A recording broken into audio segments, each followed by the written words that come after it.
Nagpapasalamat tayo sa Diyos na bagamat pansamantala tayo magpapaalam, nais naming maikot sa inyo mga kapatid at mga kaibigan isang pahayag ng Panginoon sa Jeremias 9:23 hanggang 24. Ganito ang sabi ng Panginoon, huwag magmapuri ang pantas sa kanyang karunungan o magmapuri man ang makapangyarihan sa kanyang kapangyarihan.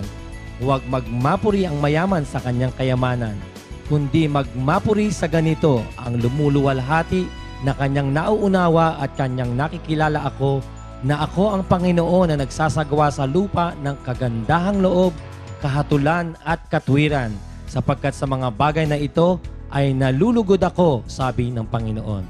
And this program is through singing songs and praises dahil isang paraan ng pag-awit para mapalugod ang Diyos higit sa anumang bagay na meron tayo, kayamanan, kapangyarihan, karunungan. Ang Diyos ay nalulugod sa mabuting bagay na ito, ang paghahandog ng mga awit para sa Kanya.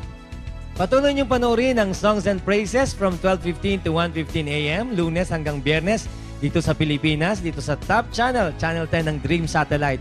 At anumang oras niyo napapanood ang programang ito. Isang magandang araw po sa inyong lahat.